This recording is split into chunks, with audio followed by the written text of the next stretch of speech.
Hi everyone, today I'm going to be making a story about Peloton. Really interesting story, one of the 2020 stocks, work from home stocks that just blew up. Real FinTwit darling. I'm going to have a look at the stock charts, some recent results, look at some future guidance, then review the valuation and where I think the stock is going and whether I think it's a buy, sell or hold. I'd just like to take this opportunity to say if you're liking the video, please like and subscribe and help the channel grow. Thanks. So for those who don't know, Peloton is an exercise, hardware and software provider. It's a relatively premium price point. I think the bikes are around $2,000, having came down a little bit. The treadmills aren't much different, much higher than other things in this category.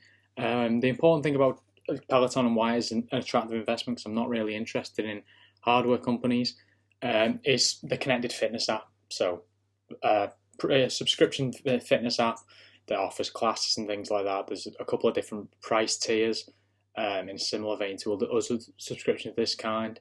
Relatively high price point. I think it's like something like $40 per month, and the lower range is around 10. So that $40 per month, if they get a lot of this hardware out there, this could be a serious cash generative business. That's going to be really high margin. Really popular during 2020. A lot of the class providers, the instructors became big, well, not big celebrities, they became minor celebrities, and well, I think one of them was on Dancing with the Stars.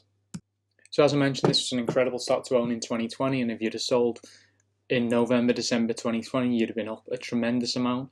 It's down around 75% from its highs. This is kind of to be expected because there's obviously some pull forward in user growth, but this crazy sharp decline is not just due to that, it's just a couple of really bad quarterly reports. This is not uncommon in these type of industries. Pinterest, a lot of other companies like this that had major pull forward in 2020 have been hit pretty hard. But I think there's more to this story, and Peloton has been hit hard for some valid reasons. So before I get into the bad stuff about Peloton, I want to give credit where credit's due. Look at the most recent earnings report. So the most recent quarter, they have 2.5 million, give or take, connected fitness subscribers. This is up an incredible amount from just under 2 years ago, where they had 100,000. Absolutely incredible growth. No doubt pulled forward by 2020 and 21 lockdowns and things like that. But credit where credit's due, incredible growth. They really capitalised on that. And if they want this business to be successful, they need to keep up that connected fitness growth. As you can see, only grew about 8% from quarter over quarter, which is not good. Year over year, incredible growth, and it almost doubled. Can't take anything away there, but quarter over quarter, you can see that as people get more comfortable going outside and going to gyms and things like that, the growth is really decelerating. Quarterly total revenue worryingly down quite significantly, barely up year over year, down significantly quarter over quarter. You can look at the Q3 highs, 1.2 billion, and now it's down to 805 million. Significant deceleration in quarterly revenue. This is worrying. The bike prices are coming down, and they're not selling as many bikes. You could call this seasonal weakness, and I'm sure they will, but I think this is a big cause for concern. Quarterly fitness workouts are down. That I totally expect this. I'm not going to hit them too harshly for this. They're getting more subscribers, which to me is more important. I think the usage during the pandemic, as you can see from the bottom right, was just absolutely ridiculous. I mean, 26 monthly workouts.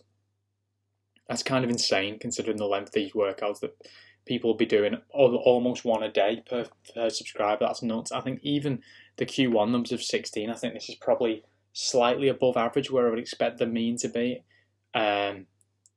These are insane numbers, so I think these are going to come down. Maybe 16 is a fair number in future, but again, this just shows like a rough usage. What you don't want if you have a $2,000 bike is to just sit collecting dust, especially when you have a $40 a month subscription. It's not like a Netflix subscription, which is like $10 or $12 where you can kind of forget about it. I think $40 is actually like a significant amount of money for people. When you look at a Peloton every day, it's not like Netflix where it kind of sits in the background. If you look at a Peloton every day and you're not using it, that subscription's going to be quite significant. So to summarise, year over year comparisons, pretty good. Like, can't argue, 100% growth in a lot of areas. Quarterly comparisons show a severe weakening, deceleration in growth, lowering usage. Again, like lowering the activity on the app is not super concerning because I think 26 monthly workouts per person is kind of ridiculous at its peak. I think 16 is maybe average, maybe a bit high in my opinion. So looking at breaking down the revenue numbers a bit more, revenue up 6% year over year. Like we saw that it was up quite significantly during the middle of the year, but 6% year over year revenue growth. for a company that is not profitable and is designed to be in growth phase is rubbish. Like there's no other way to put that. That is bad. 805 million is a significant amount and is up 250% versus Q1 2020. But like, there's no way to spin this. That is a bad revenue number. Connected fitness segment is increasingly gaining, but what we really want to see is the subscription revenue increase, and that's increased 94% year over year. Is now around 38% of total revenue at $304 million. This is good. This is what we need to see. But worryingly, subscription growth is definitely struggling and is not where it needs to be. This is, in my opinion, the entire reason why this business is going to have a rocky future and is a company that's going to be a difficult hold, definitely. Subscription revenue is increasing nicely year over year, but quarter over quarter, it's really struggling. And, this is kind of like a razor and blades business, in my opinion. You'd want to get the hardware out for cost, basically, and then make all your money on the software. Kind of like, Intuitive Surgical do by selling their machines at cost and then selling peripherals and stuff like that. You want to get the hardware in people's hands, you make a nice profit on it, whatever, but the subscriptions where the margins are going to be, and they're just not doing that at an efficient rate right now. They're struggling to sell the bikes, and the subscriptions are trundling along at weak growth. So to make matters worse, the forward-looking guidance doesn't look that great either. They're predicting 1.1 to 1.2 billion in total revenue for Q2. This is the holiday quarter, so you'd probably expect it to be a lot more. Not much growth in connected fitness subscriptions. They're predicting a severe $300 million loss to $350 million loss. That is a pretty big amount of adjusted EBITDA loss. Gross profit margin 24%, which again isn't great. Looking at the full year guidance, they're predicting that gross profit margin is around 32%. Nearly $500 million loss. Well, that is terrific in expected loss, and is really, really worrying. Like, the cash burn is ramping significantly for this company because they're having to force so much into marketing to sell the bikes, to the point where I'm almost not interested in the revenue at this point because I think the cash burn is becoming so worrying. They've recently diluted the shares. They've put out a $1 billion offering at near all-time lows, or well, yearly lows, not all-time lows. Definitely concerning and a worrying hold. If they can get 3.5 million connected fitness subscriptions, that'd be good. But I don't trust the guidance at the minute. They're struggling to hit guidance, and I don't trust that they're capable of getting this. The holiday quarter is so unpredictable. I think the amount of marketing spend they're putting in is really quite worrying. As you can see, the balance sheet, they have about 924 million in cash.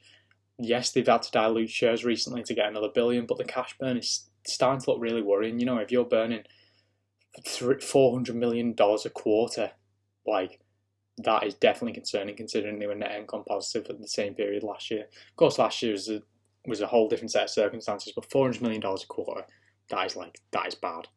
In my opinion, that is bad news. This is going to be rough sledding. Cash burn's concerning. Stock offering near 52-week lows show management think it's a concern as well, in my opinion. Yes, they have revolving credit facilities and all that, but do you really want a company like this to be taking on a lot of debt early on? I think this is an uncertain landscape for this company. I think they could easily see subscription declines, and I think that's quite scary if you're a Peloton shareholder. So the question is this priced in at this point? And I think to a certain extent it is. I mean, as we speak, it's a $15 billion market cap with, call it, $4 billion in sales. So you're looking at a price of sales of about 3.5 for a company that's grew 100% year over year. This is very contracted. So whether sales are declining or not, this is a low valuation for a company getting 300 million in quarterly recurring revenue from its connected fitness app. They had so much growth pulled forward. Competition has caught up. Price for the equipment's coming down. Price of the app will probably follow. It's a more competitive landscape than it was in 2020 for this premium range of bikes, in my opinion. But I don't think all hope is lost. There's definitely a business here. Peloton has brand equity. I think it's kind of the name brand in this industry. It's the name people think of when you think of a premium bike. Of course, I'm not by no means an expert, but when I think of a premium bike, I definitely think of Peloton. I think a lot of people do. I don't think it has as much brand equity as it thinks it does. But it sells peripherals and things like that people buy. So maybe it has some acolyte following. I'm not sure if this holds on. I definitely don't think this stock is going to zero. There's a place for Peloton in the market. but it's a tough one to call. It's not going to be. I think this is going to be rough going for a few months, maybe a year. Definitely could be a buying opportunity, but it's going to take a strong stomach to hold Peloton through this, in my opinion. I think sales, while the holiday quarter, that is a complete lottery in my opinion. I think sales decelerating is really worrying. I think the cash burn is going to ramp up. So personally, I'm going to be staying out of this one and watching from the sidelines. I think there's definitely a good business here, and I believe in Peloton going forward. I'm just not sure if. I think Peloton, the business, could do okay. I just think Peloton, the stock, is going to really struggle. The reputation has took such a hit. So I'm definitely staying on the sidelines. I'm not ruling out buying if the business improves, but I think this is going to be tough sledding for shareholders. Thanks, and please remember to like and subscribe.